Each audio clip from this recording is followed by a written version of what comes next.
Frère, je ne pense pas l'avoir ceci, mais j'ai fait une chose. Oublions ce qui est en arrière et en me portant vers ce qui est en avant. Je cours vers le but pour remporter le prix de la vocation céleste de Dieu en Jésus-Christ. Amen. Aujourd'hui, le Seigneur, il a une parole pour ces personnes qui ont commencé un jour le chemin de Jésus-Christ. Mais dans ce chemin, quelque chose, il a mis un frein dans votre vie. Et aujourd'hui, vous sentez que votre vie, elle est un peu stagnée, que vous n'avancez pas. Le Seigneur, aujourd'hui, il a une parole pour toi. Et cette prédication s'appelle « Veux-tu être guéri ?» Amen. Et beaucoup de fois, on a commencé ce chemin. Et il passe le temps et on est assis dans le même endroit. Et on sent qu'on n'avance pas. Dès que le Seigneur, il ne fait pas son œuvre en nous. Mais le Seigneur, aujourd'hui, veut te dire qu'il va le faire, qu'il va te guérir, qu'il va te sortir de là. Et c'est pour ça qu'on va aller à Actes 28, 26. Et la parole dit, va vers ce peuple et dis, vous entendrez de vos oreilles et vous ne comprendrez point. Vous regarderez de vos yeux et vous ne verrez point, car le cœur de ce peuple est devenu insensible.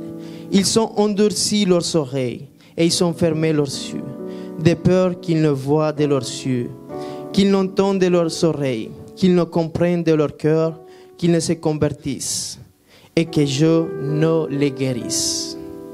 Si aujourd'hui tu es stagné, si aujourd'hui tu n'avances pas, c'est parce que tu as besoin que le Seigneur il te guérisse quelque part. Peut-être tu as quelqu'un dans le chemin t'a fait du mal. Peut-être tu as une déception amoureuse. Peut-être tu vois que dans ta famille, ça ne marche pas. Et toutes ces choses-là, ils sont faits que dans ton chemin, tu ne vois pas que ça avance. Dans ton ministère, tu vois que ça n'avance pas, que c'est toujours la même chose, qu'il y a une routine quelque part. Mais Dieu, il veut te guérir aujourd'hui. Le Seigneur, il veut que tu ramènes ça dans ton cœur aujourd'hui. C'est quoi qui ne te laisse pas avancer? C'est quoi qui te stagne? Pour que le Seigneur vienne te guérir. Amen. Qui veut être guéri ce soir? Ouvre ton cœur au Seigneur. Pour que tu sois plus stagné, mais que tu sois fluide. Et que tu avances dans le chemin du Seigneur. Et on va lire Jean 5, verset 1, à partir du 1. Et on va voir quelque chose qui va nous faire du bien dans notre cœur. Amen.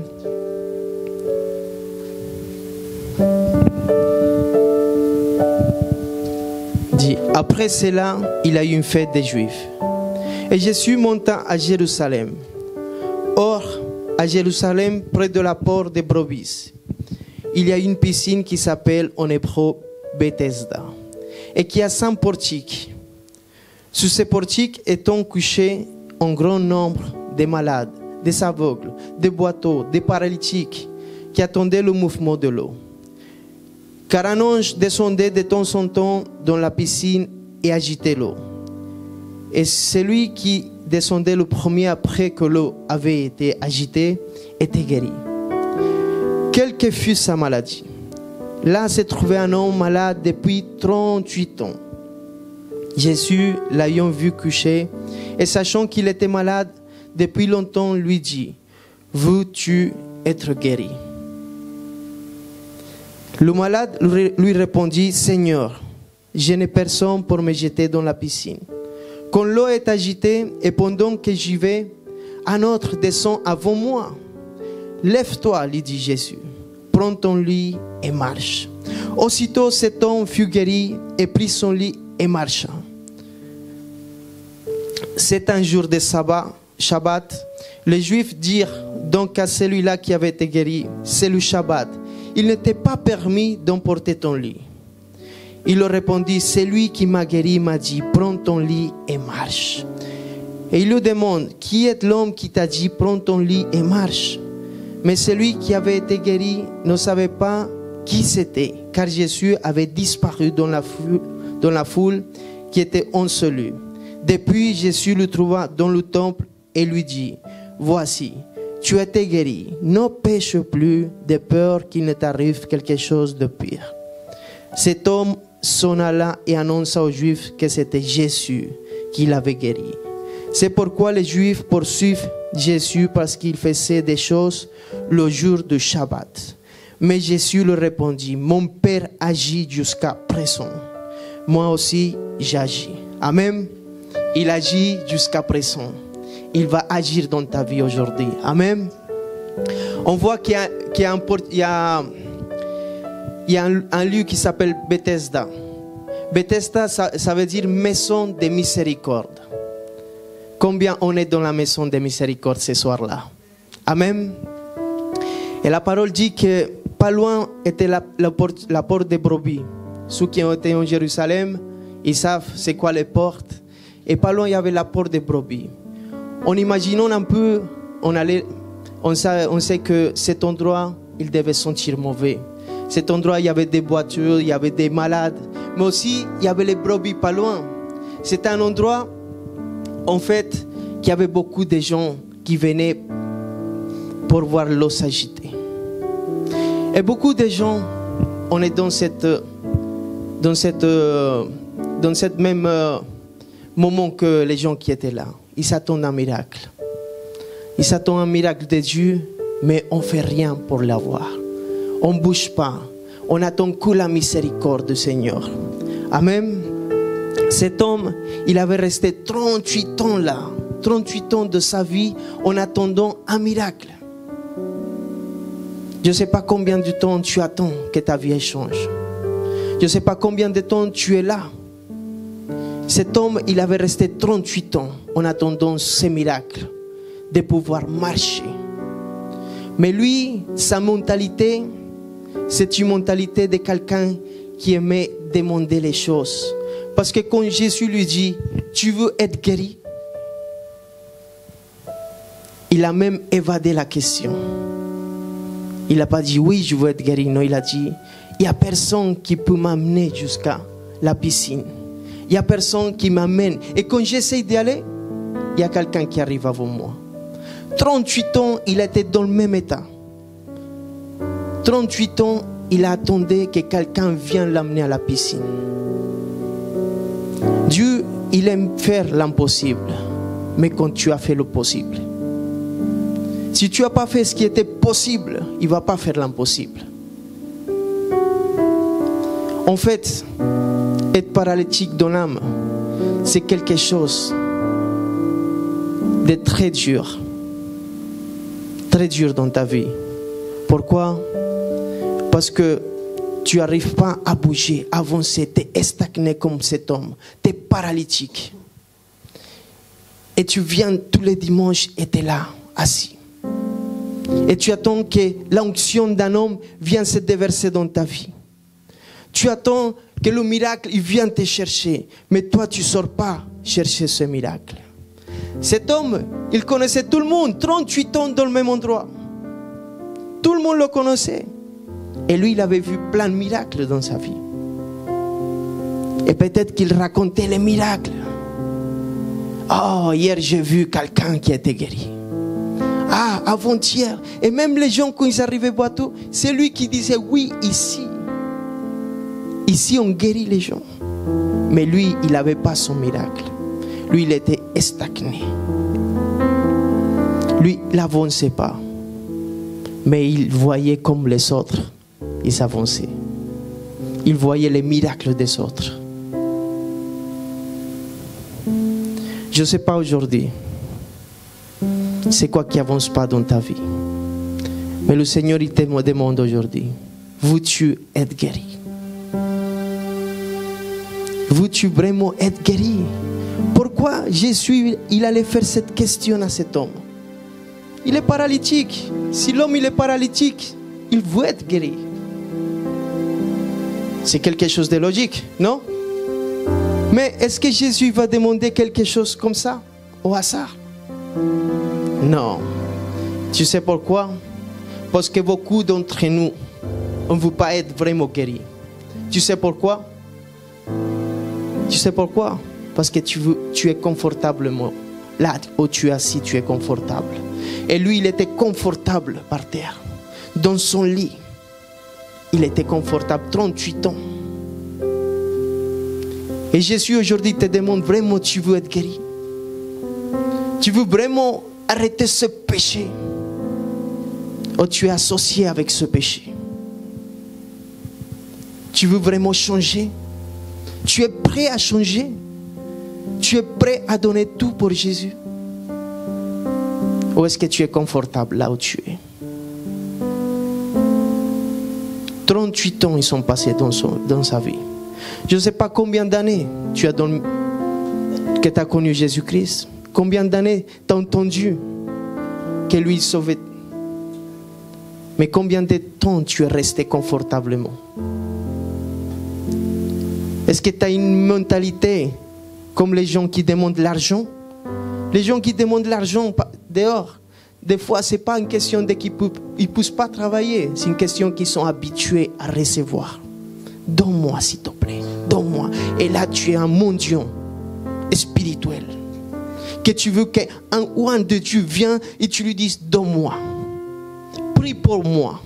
S'il te plaît, j'y arrive pas. Je suis limité. Et tu pleures. Parce que tu es à la maison de la miséricorde. Tu pleures. Mais Jésus-Christ, il veut que tu fasses le possible. Que tu ne sois pas un mendiant spirituel. Et que tu passes ton temps à attendre que le roi de Dieu vienne t'élever. Parce que tu es confortable avec ton péché. Parce que ça ne te convient pas de que la lumière rentre dans ta vie. Parce que les ténèbres, elles ne te dérangent pas vraiment. Parce que tu aimes quand même un petit peu d'être là, assis par terre. Et que ton âme soit paralysée. L'état de cet homme, il était paralytique. Mais dans sa tête, il était encore plus. Parce que Jésus, s'il a demandé ça, c'est parce qu'il a vu le fond de son cœur. Et cet homme, il ne voulait pas se lever vraiment de cet endroit. Cet endroit, pour lui, représentait sa vie. 38 ans de sa vie. Ça représentait tout ce qu'il avait. Un carton par terre. Un endroit où demander un peu d'argent. La façon comme il savait arriver pour se nourrir. Mais il ne voulait pas aller plus loin. Il était paralytique de l'âme. Et aujourd'hui, le Seigneur, il veut te sortir de là. Aujourd'hui, le Seigneur, il te demande, est-ce que vraiment tu veux être guéri? Et si tu veux être guéri, il va te dire, lève-toi et marche. Et prends ton lit. Tu sais c'est quoi ton lit? Ton lit, c'est ton témoignage. Il faut que tu le portes. Porte ta croix. Mais peut-être c'est trop lourd pour toi de porter ton lit. Peut-être c'est trop lourd de porter ta croix et tu veux rester couché encore et encore à attendre les choses que les hommes de Dieu vont ramener dans ta vie. Et tu vois un homme de Dieu et tu lui dis, s'il te plaît, prie pour ma famille. Mais le Seigneur, il veut te faire responsable aujourd'hui. Et que tu pries pour ta famille. Que tu te lèves et que tu marches pour ta famille. Que tu te lèves et que tu marches pour ton âme. Pour que tu sois plus paralytique. Amen. Amen. Qui veut être guéri ici? Qui veut être guéri ici? Amen. Il faut s'élever, peuple de Dieu. Ecclésia, ça veut dire aller dehors. Vous recevez ici, vous recevez, vous recevez, vous recevez. Chaque week-end, vous recevez, vous recevez. Mais vous le gardez, vous le gardez, vous gardez. Et ton état, il ne change pas. Et l'ange, il vient agiter l'eau, mais ta vie ne change pas. Et l'ange, il revient, il agite l'eau. Et tu continues assis. tu continues paralytique et tu ne fais pas l'œuvre du Seigneur. Tu sors pas pour sauver. Tu prêches même pas au travail. Tu es paralytique. Lève-toi et bouge. Lève-toi et bouge. Sois plus paralytique. Lève-toi et marche. Et prends ton lit. Ton lit, c'est tes cicatrices. Ton lit, c'est ton passé. C'est ton témoignage. Et les gens, quand ils vont te voir passer avec ton lit, ils vont voir que tu marches, mais que tu as ton lit ici. Ils vont dire, qu'est-ce qui t'est arrivé? Et là, tu dis, avant, j'étais couché. Mais aujourd'hui, je marche par la grâce du Seigneur Jésus-Christ. Je n'ai plus besoin de ce lit parce qu'aujourd'hui, je me lève. Lève-toi et marche. Prends ton lit. Beaucoup de gens, ils vont dire, pourquoi tu travailles? Les pharisiens, les juifs, ils ont dit, c'est jour du repos. Pourquoi tu as pris ce lit? Ils ne voyaient pas le miracle de Jésus, mais ils voyaient le lit. Il a dit, c'est un homme qui m'a guéri. Tu sais quoi? À ce moment-là, lui, dans son âme, il était plus paralytique. Parce que la parole nous dit qu'après ça, il a rencontré Jésus-Christ dans le temple. Et là, Jésus-Christ, il s'est présenté à lui. Et il a dit, ne pêche plus. Pour que tu n'arrives pas pire ce que tu avais. Ne joue pas avec Jésus. Lui, il avait connu le fond de cet homme.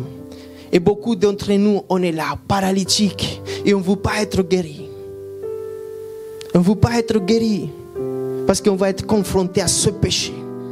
On va être confronté à ce manque de pardon, à ces choses-là qui nous a stagnés, qui nous a paralysés, qui nous a laissés par terre. Mais que tu aimes quand même. Et que Jésus te dit, est-ce que tu veux être guéri?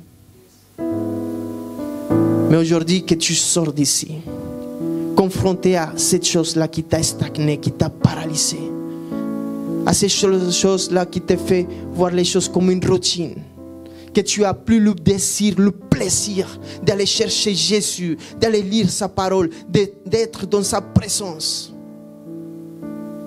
Il ne faut plus que tu tombes dans ce péché. Parce que là, Jésus va revenir comme il est revenu dans le temple. Voir cette personne, il a dit, ne pêche plus. De peur qu'il t'arrive quelque chose de pire. Aujourd'hui, on a la miséricorde de Dieu. Bethesda, maison de miséricorde. Il y a beaucoup de boiteux, beaucoup d'aveugles. Il y a beaucoup de sourds. Qu'aujourd'hui le Seigneur, il veut guérir. On a tous besoin de guérison dans l'âme. Beaucoup d'entre nous, on est paralytiques. Beaucoup d'entre nous, on est sourds, on est aveugles. Et on voit les choses de Dieu. Mais on ne voit rien. Il y a la parole de Dieu qui vient dans nos oreilles, des beaux messages profonds. Et il y a une émotion dans le moment. Ah, c'est bon. Mais tu es sourd. Tu as besoin de guérison. N'attends plus que l'ange vienne agiter l'eau. Désire qu'aujourd'hui Jésus-Christ agite ton cœur. Et qu'il y ait un changement, une transformation dans ta vie. Sois sensible à la voix de Jésus-Christ. À cette voix qui te dit aujourd'hui, est-ce que vraiment tu veux être guéri?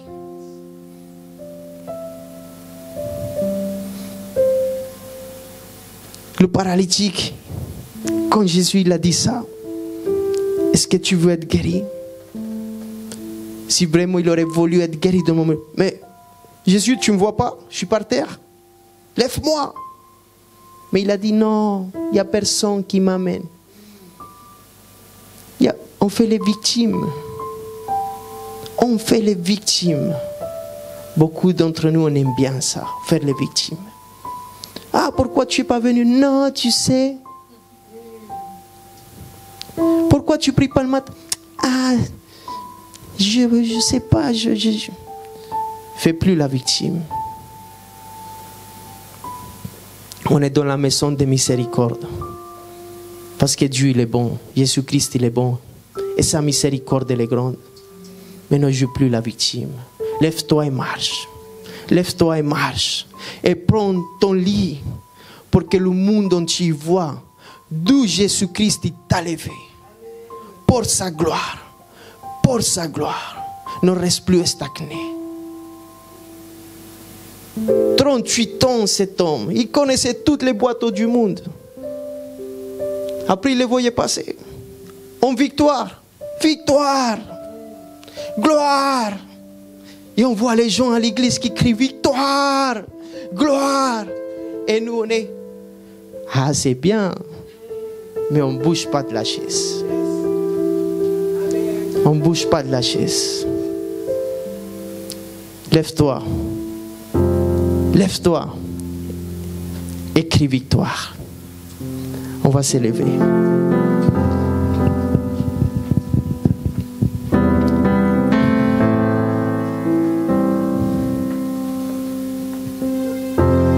Depuis le temps de Jean-Baptiste jusqu'à présent, le royaume des cieux est forcé. Et ce sont les violents qui s'emparent. Il y a combien de violents ici?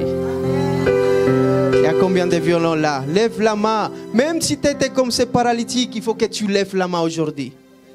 Même s'il y a quelque chose qui t'a stagné, lève ta main aujourd'hui. Il dit, je fais partie de ces violents qui va s'emparer des royaumes des cieux. Aujourd'hui, je sors d'ici avec une nouvelle mentalité. Je ne suis plus une victime. Je suis un violent. Je suis un guerrier. Je suis un violent. Et je m'empare du royaume. Qui vous s'emparer du royaume des cieux ce soir-là. Vas-y, lève-toi en victoire. Tu n'es plus un paralytique. Tu n'es plus aveugle. Tu n'es plus sourd. Tu es un guerrier. Lève ta main là. Et dis-lui, je suis un vaillant. Je me lève en victoire. Je me lève en victoire. Et rien ni personne va m'arrêter. Le lit où j'étais couché, c'est pour ta gloire. C'est pour témoigner d'où tu m'as levé, Seigneur. Parce que je ne serai plus le même maintenant. Mais je serai en victoire. Et on va tous crier là où tu es avec tout ton cœur. N'aie pas honte. Écris. Écris victoire là. 1, 2 et 3. Victoire! Woo! Alléluia! Bethesda. On est à Bethesda, mais nous on s'élève comme des guerriers. La miséricorde de Dieu nous a levés aujourd'hui. La miséricorde de Dieu, il nous a fait des guerriers, des vaillants. Et aujourd'hui, on ne garde pas ça pour nous. On ne garde pas le talon pour le cacher, mais pour aller le dire au monde. Oh papa, Dieu m'a levé de ce lit de mondiosité, de ce lit de victimes où j'étais. Mais aujourd'hui, je ne suis plus le même. Je suis un guerrier, un vaillant. Et je dirai au monde entier qui je suis. Je suis un enfant de Dieu. Amen. Alléluia. Soyez bénis au nom puissant de Jésus-Christ. Amen. J'espère que cette prédication t'a édifié. La Bible dit dans la lettre aux Romains, au chapitre 10, verset 9, que si tu reconnais publiquement que Jésus est le Seigneur et que Dieu l'a ressuscité d'entre les morts, alors tu seras sauvé. Je t'invite à faire cette prière avec moi afin de recevoir la vie éternelle. Là où tu es, tu peux fermer tes yeux et dire « Seigneur Jésus-Christ, je t'ouvre mon cœur. Je reconnais mon péché devant toi. Je te remercie d'avoir porté, Seigneur, toutes mes fautes à la croix et de m'avoir offert la vie éternelle. Je crois que tu es le Fils de Dieu, que tu es mon Seigneur et mon Sauveur. Je reçois ton Saint-Esprit aujourd'hui. Je pardonne toutes les personnes qui m'ont fait du mal dans ma vie, Seigneur. Et j'accepte ton amour au nom de Jésus. Amen. Je peux également venir le lundi et jeudi à 19h30 à notre église Jésus mon refuge, ou bien les cultes au samedi à 18h. À Paris, 76 rue Pierre Soulier, 75 020 métro Porte des Lilas. Que Dieu te bénisse.